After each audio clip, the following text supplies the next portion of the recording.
Once upon a time, nestled in a cozy little cottage with a garden full of wildflowers, lived a young boy named Jack and his mother, and their one and only cow, a gentle creature named Daisy with spots the color of chocolate. For a while, Daisy's milk gave them enough to get by. But as the seasons changed, Daisy grew old, and one day she stopped giving milk altogether. "Jack," she said, her voice soft with worry, "we have no choice. You must take Daisy to the market and sell her. Get the best price you can, my dear." He put a rope around Daisy's neck and began the long, dusty walk to town.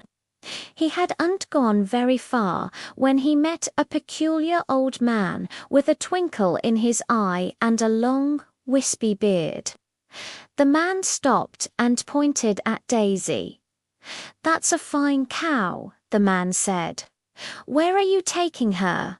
"To the market, sir," Jack replied. "To sell her?" The man grinned, opening his hand to reveal 5 colorful, shimmering beans. "I'll trade you for her," he offered.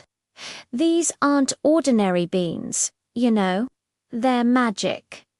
Jack's eyes widened. Magic beans. He imagined the wonderful things they could do, perhaps even solve all their problems. Forgetting all about the market and his mother's instructions, he eagerly made the trade. He handed Daisy's rope to the old man and clutched the beans tightly in his hand, running all the way home. When he burst through the door, shouting, "Mother, look, magic beans," his mother's face fell. She saw no money, only the 5 little beans in his palm. "You foolish boy," she cried, her disappointment turning to anger.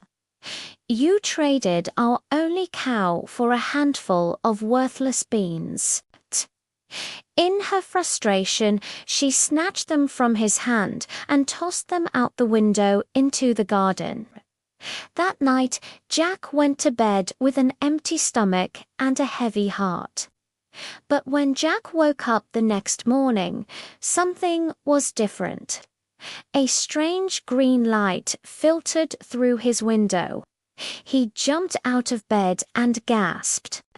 Where his mother had thrown the beans, a colossal beanstalk had sprouted, its thick, leafy vines twisting together and soaring up, up, up, past the clouds and into the sky itself. Curiosity got the better of him. Without a second thought, Jack stepped out into the garden and began to climb.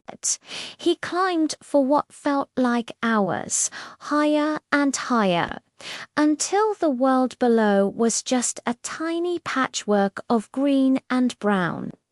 Finally, he pulled himself over the top and found himself on a road paved with smooth white stones, leading to a castle so enormous it seemed to touch the sky. Cautiously, Jack tiptoed towards the castle. The door was ajar, and he slipped inside. Everything was king-sized. The chairs, the table, the fireplace, all of it was massive. Suddenly, the floor began to tremble. Thump, thump. A giantess entered the kitchen, and seeing little Jack, she smiled kindly. "Oh, you poor thing, you must be hungry, but you have to hide. My husband is a giant, and he loves to eat little boys for breakfast." She quickly hid Jack in a cupboard, just as the giant stomped in, his voice booming like thunder. "Fifo-foam, I smell the blood of an Englishman." "Nonsense, dear," the giantess said calmly. "It's just the stew." The giant grumbled, but sat down to eat. After his meal, he pulled out a small hen. "Lay," he commanded, and the hen laid a perfect, solid gold egg. Jack watched in amazement. Once the giant fell asleep, snoring loudly, Jack crept out, snatched the hen, and scrambled back down the beanstalk as fast as he could. His mother was overjoyed.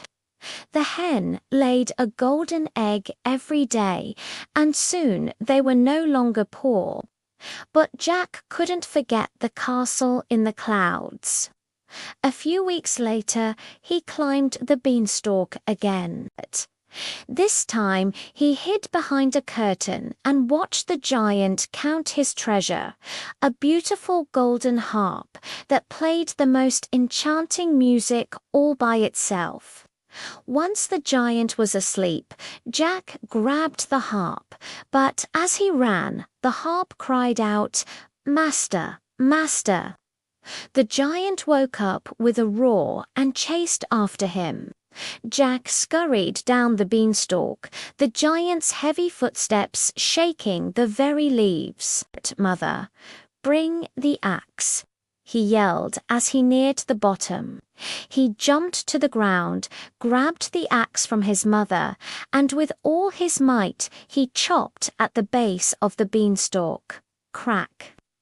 With a tremendous crash, the beanstalk came tumbling down, and the giant was never seen again. From that day on, Jack and his mother lived happily with the little hen that laid golden eggs and the magical harp that filled their cottage with beautiful music. And Jack learned that while a little bit of magic can be wonderful, it's courage and quick thinking that truly save the day.